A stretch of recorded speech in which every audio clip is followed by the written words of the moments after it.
అందరికీ నమస్కారం. ఈరోజు కథ హిట్లర్ ఎపిసోడ్ 210 మెమరీ లాస్.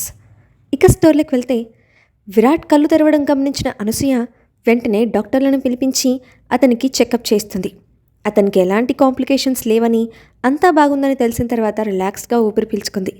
కాసేపటి తర్వాత నిదానంగా పైకి లేచి బెడ్కి ఆనుకొని కూర్చొని టైం ఎంతైంది అని లోగొంతుకతో అడిగిన విరాట్ కళ్ళు తెరిచిన తర్వాత అతను మాట్లాడిన మొదటి మాట అదే కావడంతో ఆశ్చర్యంగా చూస్తూ, ఇప్పుడు నీకు టైంతో పనేముంది?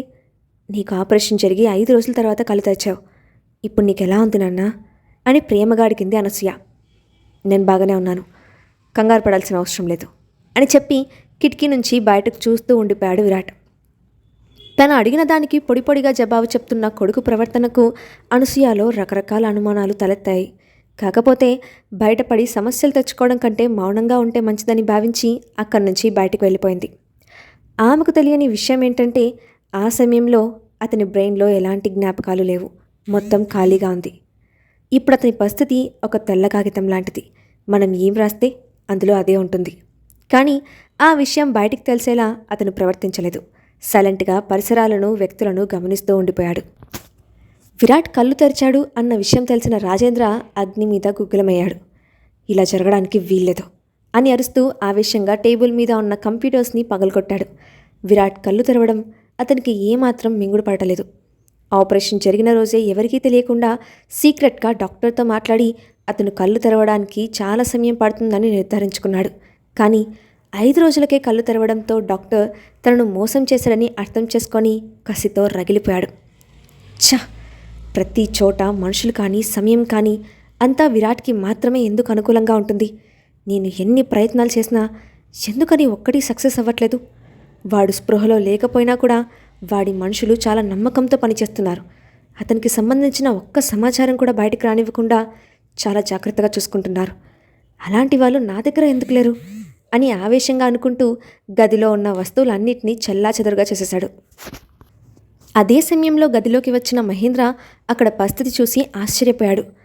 ఇప్పుడు ఏమైందని ఇలా పిచ్చి పట్టినట్టు ప్రవర్తిస్తున్నారు నాన్న? అంత కష్టం మీకేం వచ్చింది అని కోపంతో అడిగాడు. ఏం జరిగిందో నీకు తెలియదా? ఆ విరాట్ కళ్ళు తెరచడం తెలిసి కూడా నువ్వు ఇంత కాంగా ఎలా ఉన్నావు మహేంద్ర? అధికారం దొరికినట్టే దొరికి చేయి జారిపోయింది. ఆ విషయంలో నీకు బాధ లేదా అని సూటిగా ప్రశ్నించాడు రాజేంద్రవర్మ. ఇప్పుడు అవన్నీ ఆలోచించాల్సిన అవసరం లేదు. కంపెనీలో పనిచేస్తున్న హైయర్ అఫీషియల్స్ ఎవరైనా మిమ్మల్ని ఇలా చూస్తే పరిస్థితి ఏమవుతుందో ఆలోచించారా? అసలే వాళ్ళంతా విరాట్కి నమ్మకమైన వాళ్ళు. వాడంటే ప్రాణం పెడతారు. ఇప్పుడు తమరు చేసిన విధ్వంసం చూసి ఎందుకు ఇలా ఉన్నారో అర్థం చేసుకోవాలనుకున్నారా?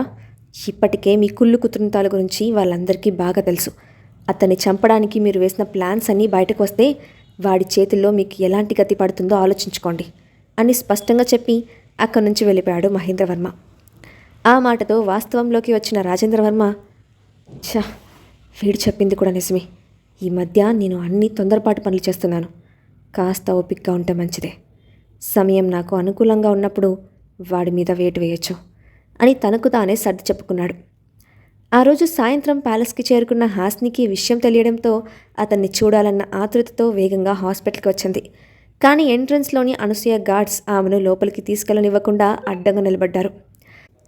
విరాట్ గారు కళ్ళు తెరిచిన తర్వాత కూడా నన్నెందుకు ఆపుతున్నారు? మీ ఉద్యోగాలు ఉండాలని లేదా? పక్కకు తొలగండి, నేను ఆయన చూడాలి అని అడుగుతూ లోపలికి వెళ్ళబోయింది హాస్ని. క్షమించండి మేడం, సార్ కళ్ళు తెరిచిన మాట నిజమే, కానీ ఇప్పటి వరకు ఎవరిని చూడలేదు. అనసూయ మేడం గారు తప్ప ఏ ఒక్కరూ లోపలికి వెళ్ళలేదు. మీరు ఏమైనా ఉంటే తర్వాత చూసుకోండి అని నిర్మోహమాటంగా చెప్పారు. అదేంటి, కళ్ళు తెరిచి ఇంతసేపైనా ఎవరిని చూడలేదా? కనీసం నాకు ఒక్క కాల్ కూడా చేయలేదు. ఆయన బాగానే ఉన్నారా అని అనుకుంటూ కంగారుగా విరాట్ నెంబర్కి కాల్ చేసింది.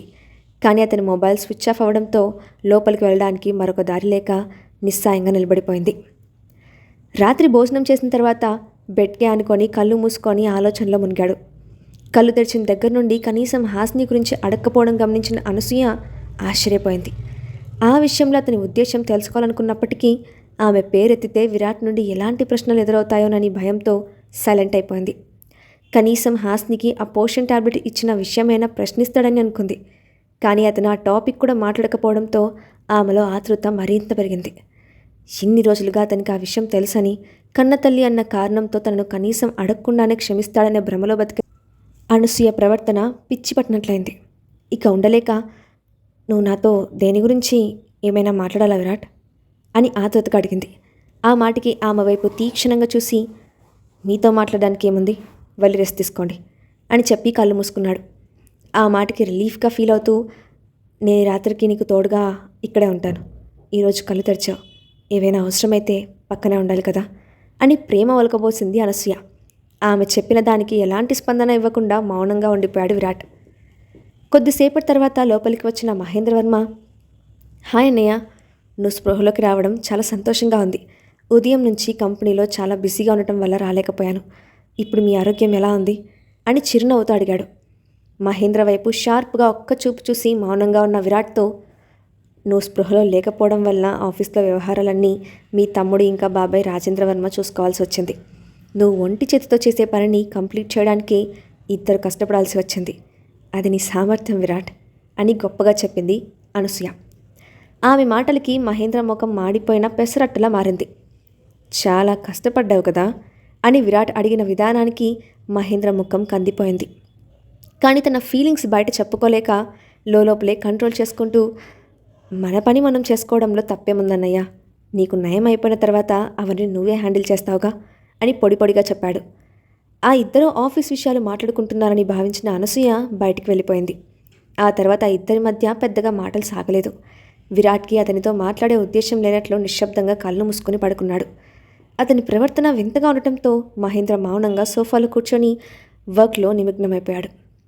మరుసటి రోజు ఉదయం కంపెనీలో ప్రశాంత్తో మాట్లాడి ముందు రోజు హాస్పిటల్ దగ్గర జరిగిన విషయం చెప్తూ, విరాట్ నుండి కనీసం కాల్ కూడా రాలేదు అని బాధగా చెప్పింది హాస్ని. ఈ విషయం నాకు చాలా ఆశ్చర్యంగా ఉంది మేడం. స్పృహలోకి వచ్చిన తర్వాత ముందుగా మీ గురించి అడుగుతారని అనుకున్నాను. అందుకు భిన్నంగా ఎవరిని కలవకపోవడం వింతగా ఉంది. కనీసం ఈ రోజైనా వెళ్ళి ఆయనతో మాట్లాడతాను, సమస్య ఏంటో తెలుస్తుంది అని నమ్మకంగా చెప్పాడు ప్రశాంత్. ఈరోజు కూడా మీరు లోపలికి వెళ్ళడానికి అనుమతి ఇవ్వరని అనిపిస్తోంది. ఆ కావ్యకి మీరెవరో ముందే తెలుసు. ఇప్పటికీ మీ గురించి మా అత్తయ్య గారికి నెగిటివ్గా చెప్పేసి ఉంటుంది. ఆయనను కలవడానికి మరొక దారి ఉందేమో చూడాలి అని తన అభిప్రాయం వ్యక్తం చేసింది హాస్ని. కనీసం ప్రయత్నం చేస్తే అయినా తెలుస్తుందని వాళ్ళిద్దరినీ తీసుకొని హాస్పిటల్కి వెళ్ళాడు ప్రశాంత్. ఇద్దరిని కారులో కూర్చోమని చెప్పి లోపలికి వెళ్ళిన ప్రశాంత్కి వేరే గదిలో రెస్ట్ తీసుకుంటూ కనిపించింది అనసూయ. అతన్ని చూడటంతోనే, మిమ్మల్ని లాయర్ ప్రశాంత్ అని పిలవాలా లేక వైస్ ప్రెసిడెంట్ అని పిలవాలా అని వెటకారంగా అడిగింది. మీరు ఎలా పిలిచినా నాకు వచ్చే నష్టం లేదు మేడం, రెండిటిలో ఏ పిలుపైనా నాకు విరాట్ సారిచ్చిందే అని మర్యాద ఇస్తూనే స్పష్టం చేశాడు ప్రశాంత్. నువ్వు ఇక్కడికి నా కొడుకుకి సంబంధించిన పర్సనల్ లాయర్గా వచ్చావా లేక హాస్ని కంపెనీలో పనిచేసే కూలోడిలా వచ్చావా? నా కొడుకు వెళ్ళమని చెప్పగానే చేస్తున్న ప్రొఫెషన్ వదిలేసి వెళ్ళిపోయావంటే ఇందులో ఏమైనా దురుద్దేశం ఉందా? నేను ముసల్దాన్ని కావచ్చు, కానీ మనుషులను అంచనా వేయడంలో దిట్ట. ఆ హాస్ని అందానికి అట్రాక్ట్ అయిపోయి దాని గురించి మాట్లాడడానికి ఇక్కడికి వచ్చావా? నా కొడుకు దగ్గర జీతం తీసుకుంటూ ఆమెను సపోర్ట్ చేయడానికి సిగ్గులేదు అని తీవ్రంగా నిందించింది అనసూయ. మేడం, మీరు చాలా తప్పుగా మాట్లాడుతున్నారు. ఇన్ని సంవత్సరాలుగా విరాట్ గారి దగ్గర చాలా నిజాయితీగా పనిచేశాను. ఆయన చెప్పడం వల్లనే హాస్ని మేడం కంపెనీకి వెళ్ళి అక్కడ వర్క్ చేస్తున్నాను. మీరు అనవసరంగా ఏదేదో ఊహించుకొని నన్ను నిందించడం కరెక్ట్ కాదు. సార్తో ముఖ్యమైన విషయం మాట్లాడాలి, మీరు అనుమతిస్తే లోపలికి వెళ్తాను అని గట్టిగా సమాధానం చెప్తూనే వినయంగా అడిగాడు. నువ్వు చెప్తున్నది నిజమో అబద్ధమో నాకు తెలియదు, తెలుసుకోవాల్సిన అవసరం కూడా లేదు. నువ్వేదైనా మాట్లాడాలి అనుకుంటే విరాట్ పూర్తిగా కోలుకున్న తర్వాత వచ్చి కలువు.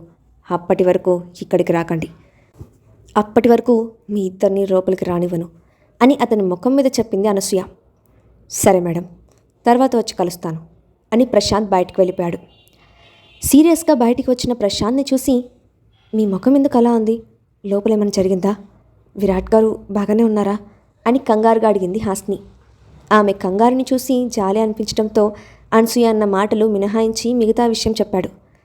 ఈమెకేమైనా పిచ్చా, ఎందుకులా బాధ పెడుతూ ఉంది? రాను రాను ఆమె ప్రవర్తన చాలా దారుణంగా ఉంది. ఇలాగే కంటిన్యూ అయితే విరాట్ గారు నాకు దూరం అయిపోతారేమో అనిపిస్తోంది. అసలు ఆయన ఎందుకు కాల్ చేయలేదో నాకు ఇప్పటికీ అర్థం కావట్లేదు. మనసులో తెలియని భయం కలుగుతోంది అని బాధగా చెప్పింది హాస్ని. ఇక లాభం లేదని హాస్ని అనసూయ దగ్గరికి వెళ్ళి, కనీసం ఇప్పుడైనా నన్ను లోపలికి వెళ్ళనివ్వండి అత్తయ్య, విరాట్ గారిని చూడాలని ప్రాణం కొట్టుకుంటూ ఉంది. సాటి ఆడదానిగా నా బాధ అర్థం చేసుకొని నా భర్త దగ్గరకు వెళ్ళనివ్వండి అని రిక్వెస్ట్ చేసింది. ఇప్పటి వరకు నా కొడుక్కి చేసిన నష్టం సరిపోలేదా? ఇంకా ఏం మిగిలిందని లోపలికి వెళ్తావు? నువ్వు తనకి ఎంత దూరంగా ఉంటే అంత మంచిది. ఇక్కడి నుంచి వెళ్ళిపో అని నిర్మోహమాటంగా చెప్పింది అనసూయ. అయినా పట్టు వదలకుండా హాస్ని రిక్వెస్ట్ చేస్తుండటంతో ఆమెను తీసుకెళ్లి బయట వదలమని బాడీగార్డ్స్కి ఆర్డర్ వేసింది. హాస్ని అవమానంతో అక్కడి నుంచి వెళ్ళిపోయింది. ఇక్కడ జరిగిందంతా చూసిన కీర్తి మనసు ద్రవించిపోయింది. కేవలం విరాట్ గారిని చూడటం కోసం ఒక మనిషి దగ్గర తన్ను తాను తగ్గించుకుంటూ అవమానాల పాలవుతున్న హాస్నిని చూసి తట్టుకోలేకపోయింది. వెంటనే ఆమె చేయి పట్టుకొని బయటికి తీసుకొచ్చి, ఎందుకే ఇలాంటి రాతి మనుషుల్ని బతిమలాడి నిన్ను నువ్వు తగ్గించుకుంటున్నావు? వాళ్ళకు అసలు హృదయమే లేదు. ఎంతసేపు నీ వల్ల నష్టం జరిగిందని నిందలు వేస్తున్నారు, కానీ ప్రమాదం ఎందుకు జరిగింది, ఎలా జరిగింది, దానికి కారణం ఎవరో కనీసం కనుక్కునే ప్రయత్నం చేయలేదు. జరిగిన దానికి నిన్ను కారణం చేసి చేతులు దులుపుకుంటున్నారు, కానీ గతంలో విరాట్ గారిని కాపాడడం కోసం బుల్లెట్కి ఎదురెళ్ళి ప్రాణాన్ని పణంగా పెట్టిన నీ ప్రేమని మర్చిపోయారు. ఇలాంటి విచక్షణ లేని మనుషుల ముందు నీ విలువ నువ్వు తగ్గించుకుంటే నేను చూస్తూ ఊరుకోలేను. ఏమైనా ఉంటే తర్వాత చూసుకోవచ్చు అని చెప్పి ఆమెను ఆఫీస్కి తీసుకెళ్ళిపోయింది. ఆ రాత్రి ప్యాలెస్కి చేరుకున్న తర్వాత కూడా అదే విషయం గురించి ఆలోచిస్తూ బాధపడింది హాస్ని. కనీసం దాస్కి స్పృహ వచ్చి ఉంటే సహాయం చేసేవాడని ఆశపడింది. అంతలోనే అతని కోసం ఎవరూ రాకపోవడం గమనించి ఒక నిర్ణయానికి వచ్చి నిద్రపోయింది. మరుసటి రోజు కంపెనీకి వచ్చిన కీర్తి, ప్రశాంత్ ఇద్దరితో కలిసి డిస్కషన్ పెట్టి దాస్ విషయం మాట్లాడింది హాస్ని. ఇప్పటి వరకు తన్ని చూడడానికి ఒక్కరు కూడా రాలేదు కీర్తి. నాకు అతన్ని చూస్తే జాలి వేస్తోంది. పోనీ నేను వెళ్ళి పలకరిద్దామంటే మా అత్తయ్య గారు అక్కడే కూర్చుంటారు. నువ్వైతే ఎవరికీ తెలియదు కాబట్టి అతని గర్ల్ ఫ్రెండ్ అని చెప్పి లోపలికి వెళ్ళొచ్చు. అతన్ని చూసి ఆరోగ్య పరిస్థితి కనుక్కొని రావచ్చు. ఎంతైనా నిన్ను అవమానించే వ్యక్తి గురించి కనుక్కోవడంలో తప్పేం లేదు కదా అని ముగించి తన వైపే కోపంగా చూస్తున్న కీర్తిని చూసి నాలుగు ఖర్చుకుంది. నేను చెప్పిన దాంట్లో ఏమైనా తప్పుందా? ఈ విషయంలో మీ అభిప్రాయం ఏంటి ప్రశాంత్ గారు అని సపోర్ట్ కోసం చూసింది హాస్ని. మీరు చెప్పిన దాంట్లో తప్పేం లేదు మేడం.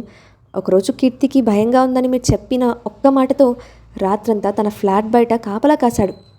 తన్ని జాగ్రత్తగా చూసుకున్నాడు. కనీసం ఎప్పుడైనా అతన్ని చూడ్డానికి వెళ్తే చేసిన సహాయానికి కృతజ్ఞత చూపించినట్టు ఉంటుంది. నా అభిప్రాయం నేను చెప్పాను, ఆ పైన మీ ఇష్టం అని సింపుల్గా భుజాలు ఎగరేశాడు ప్రశాంత్. ఇక చాలా ఆపండి. ఇద్దరు చాలా భారీ డైలాగులు చెప్పారు, కానీ నాకు వెళ్ళడం ఇష్టం లేదు. ఫ్లాట్ బయట రాత్రంతా ఎదురు చూసిన విషయంలో విరాట్ గారి మీద స్వామి భక్తి కనిపిస్తోంది, కానీ నా మీద ఇష్టం మీకెక్కడ కనిపిస్తోంది? మీరేం చెప్పినా నేను ఒప్పుకోను. అనవసరంగా టైం వేస్ట్ చేసుకోకండి అని ఖచ్చితంగా చెప్పింది కీర్తి. అంతేనా? నా మాటకు విలువ లేదా? కనీసం అనారోగ్యంతో ఉన్న మనిషిని సంతోషపెట్టాలని కూడా లేదా అని సెంటిమెంట్ డైలాగ్స్ కొడుతున్న హాస్ని వైపు కోపంగా చూస్తూ అక్కడి నుంచి వెళ్ళిపోయింది కీర్తి. ఆమె ప్రవర్తనకి విసిగిపోయిన హాస్ని ఇంకా ప్రశాంత్ ఏం చేయాలో తెలియక ఒకరి ముఖాలు ఒకరు చూసుకున్నారు. ఇంతకీ దాస్ దగ్గరికి వెళ్ళడానికి కీర్తి ఒప్పుకుంటుందా? హాస్నికి ఎవరి సహాయమైనా లభిస్తుందా? నెక్స్ట్ పార్ట్లో చూద్దాం. ఈ స్టోరీ అప్డేట్ ఎలా ఉందో కింద కామెంట్ బాక్స్లో మీ ఒపీనియన్ని షేర్ చేయండి. అలాగే ఇలాంటి మరిన్ని స్టోరీస్ కోసం మా ఛానల్ని తప్పకుండా సబ్స్క్రైబ్ చేసి పెట్టుకోండి. Thanks for watching.